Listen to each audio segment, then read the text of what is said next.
전세보증금 주목. 요새 전세보증금 떼인 사람이 계속 더 많아지니까 더 많아지고 있어요. 그러니까 전세보증금은 유튜브나 네이버에 항상 인기 검색어입니다.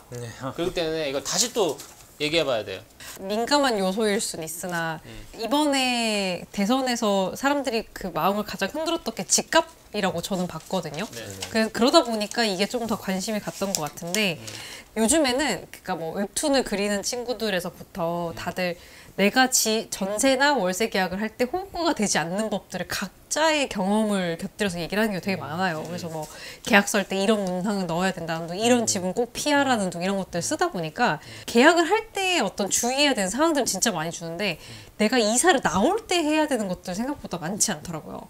그래서 이참에 저희가 보증금에 대한 것들을 한 번 더 짚어주고 하나씩 우리가 궁금한 걸 물어보는 식으로 할까요? 네. 그러면 그 조피디가 궁금한 것 중에 이게 있는 것 같은데 이게 자주 벌어지는 일인데 보통 미리 대출 실행을 하지 않고 당일에 계약할 때 그 오전에 그 은행을 가가지고 대출 그날 실행을 해가지고 돈이 나오면 그걸 이체해준다고 하는 경우가 많은데 은행은 실수나 아니면 어떤 일이 발생해가지고 대출이 안 되는 경우가 많아요. 그럼 낭패잖아요. 그럼 그날 계약하기로 했는데 돈이 그날 안 들어간다 그러면은 계약 안 한다는 집주인들이 있을 수가 있어요. 그런 경우에 그런 난감한 상황 미리 계약서에 예측을 하고 내가 만약에 며칠 날 대출해가지고 너한테 돈 줄 건데 혹시라도 내가 하루 이틀 늦을 수 있다는 얘기를 특이하게나 이렇게 넣어도 되냐? 그걸 그렇게 해도 돼요? 그럴 수 있죠. 네. 상대방만 동의하면 된다는 거죠. 동의하면 특이하게 할 수 있죠. 예를 들어서 뭐 집주인이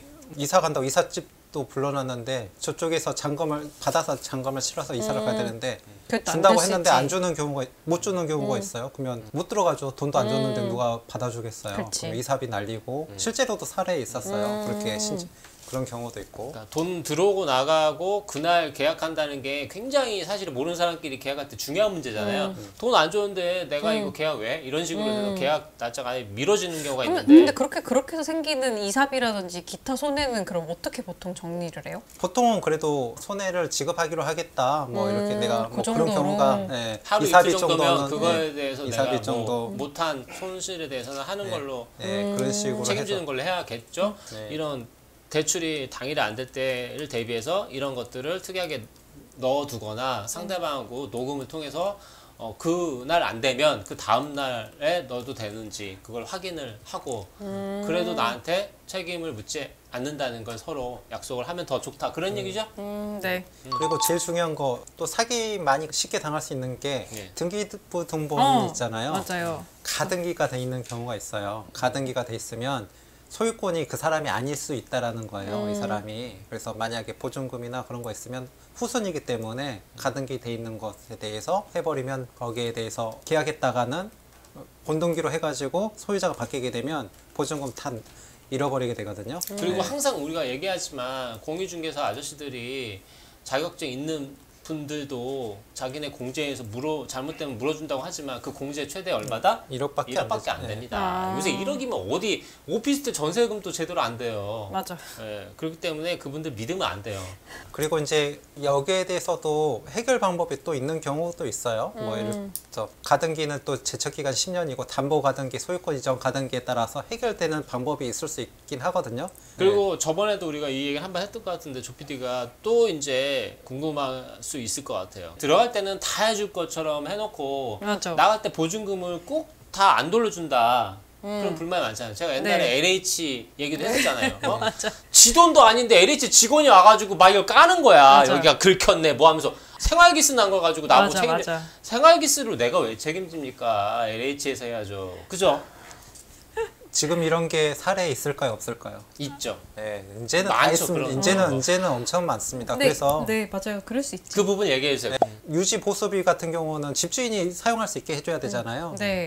시설 유지 보수비 같은 경우는 집주인이 책임져야 되는 거고 이제 뭐 손상시킨 거 있잖아요. 단순히 그런 것에 대해서는 임차인 세입자가 책임을 져야 돼요. 근데 이제 뭐 지금 소송하고 있는 것 중에 하나는 처음엔 지급명령 신청했는데 이의 신청을 한 거예요. 알고 봤더니 아까 말한 것처럼 도배 못 떼고 청소기, 세탁기, 곰팡이 막 다 떼고 한 거죠.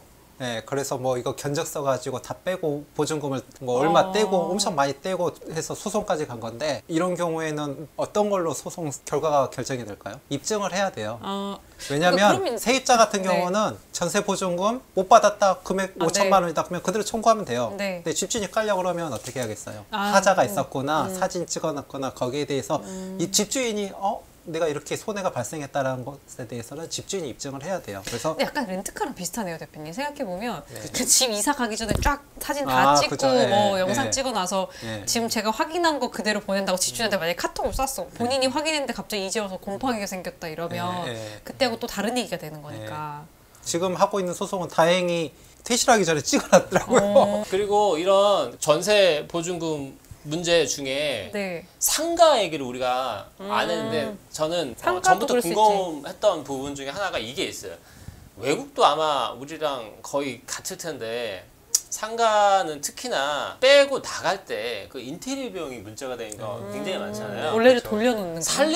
살림집이야. 그냥 대충 짐 빼고 나가면은 뭐 이 정도 선에서 뭐 스크래치가 났네, 뭐가 고장나네 그 정도인데 상가가 항상 문제되는 거는 인테리어비를 1억을 들었네, 2억을 들었네 했는데 나갈 때는 대부분 표준 계약이 원상복구로 돼 있어요. 맞아. 원래 처음으로 다시 돌려놓는. 근데 나는 그 부분이 사실 이해가 안 가는 게 그 원상복구가 기본으로 돼 있는 게 맞는 것 같으면서도 저는 이건 자원 낭비가 아닌가 하는 생각도 들고 거기서 또 분쟁이 생긴 게 어느 경우가 많냐면 망해서 나가는 세입자들은 어느 경우가 많냐면 자기가 그 인테리어 했던 거를 원상복구할 비용이 없어서 일단 그냥 몸만 빼고 기자재만 빼고 숨거나 연락을 안 받은 상태에서 보증금은 또 주인이 갖고 있는 경우가 있어요. 그럼 어떻게 되냐면 주인은 거기를 자기가 임의로 업자 불러가지고 때려 부시고 거기서 인테리어 이거 원상복구한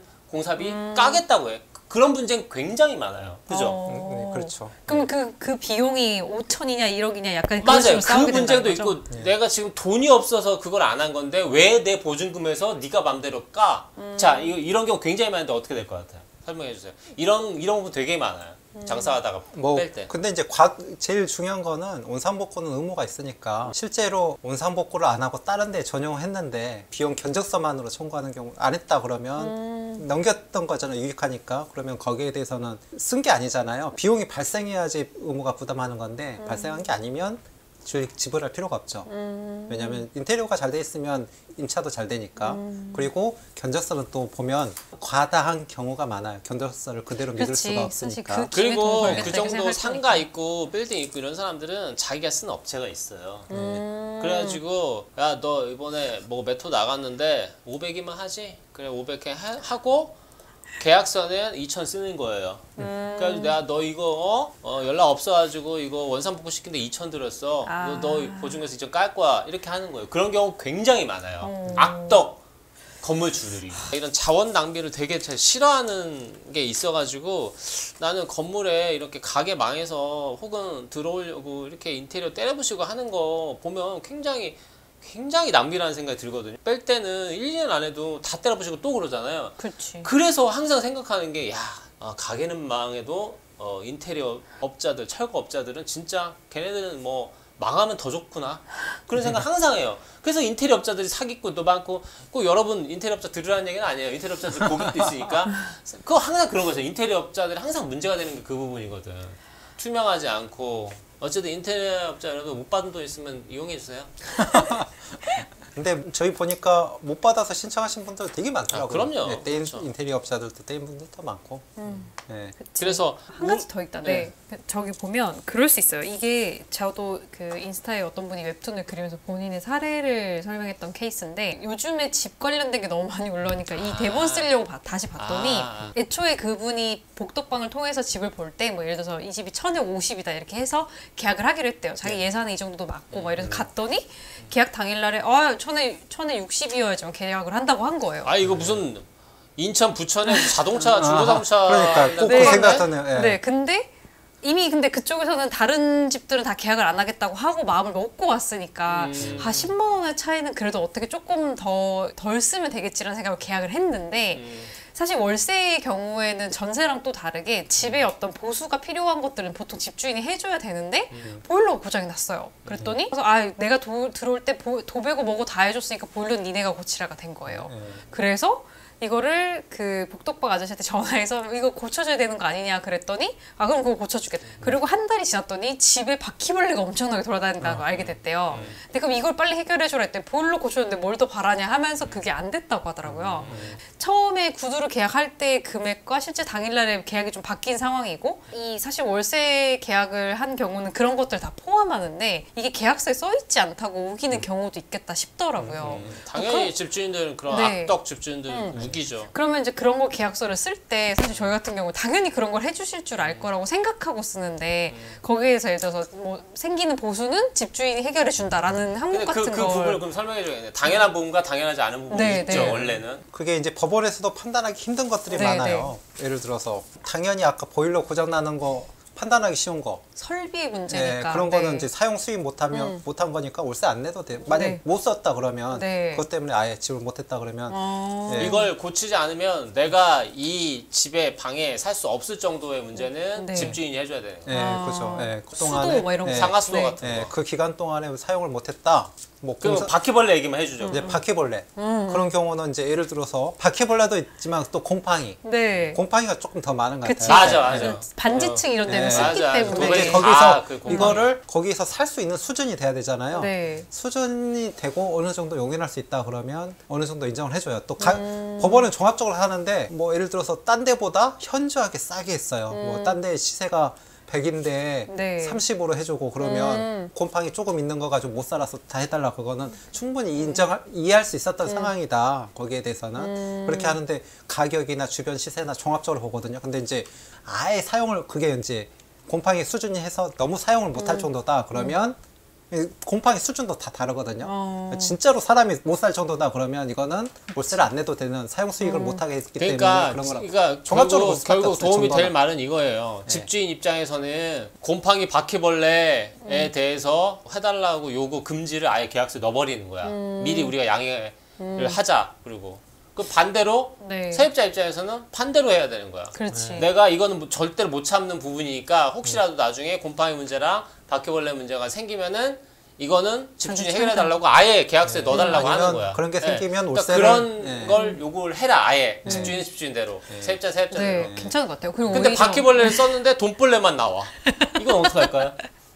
그런 이러면 거는 그러니까 바퀴벌레 등이라고 써야 돼요. 그 법적인 문제에서 등을 항상 써야 돼. 바퀴벌레 등. 오케이? 제일 중요한 거는 이렇게 확실하게 구체적으로 써주는 게 좋아요. 영문계약서 이제 하면 우리나라 한 장이지만 제가 예전에 뭐 했던 계약서 네. 중에는 30페이지짜리 계약서가 있어요. 예를 들어서 어떤 거냐면 우리나라는 주택 세입자가 종료됐는데도 안 나가고 문 잠가놓고 그러면 그거 문 따고 들어가면 주거 침입이 되잖아요. 네, 네. 계약 기간 종료됐을 때 문을 따고 들어갈 들어갈 수 수 있고 있다. 짐을 치울 수 있고 보관료는 누가 하고 어디에 보관할 수 있고 막 굉장히 자세하게 모든 경우에 발생할 수 있는 경우에 대해서 자세하게 계약서를 쓰면 좋고 근데 현실에서는 아까 말한 쉽지 것처럼 않지. 제일 중요한 거는 한번 넣으세요. 자기가 바퀴벌레 싫어하거나 개미나 뭐 그런 거 쓰면 되고 곰팡이 네. 제일 자주 할 수 있는 거 써보고 그리고 만약 못하면 이제 법원에서 판단할 수밖에 없는데 거기에 대해서는 이제 비용이 소송을 하면 법원에서는 아까 말한 것처럼 이거는 집주인 잘못이야. 이 정도는 너무 과도해. 이거는 세입자가 이 정도는 참을 수 있는 거지. 그거는 법원에서 그러니까 판단하는 그건 나중에 거죠. 법원 문제니까 그거는 나중 일이고 결국적으로 이제 계약해서 들어가고 할 때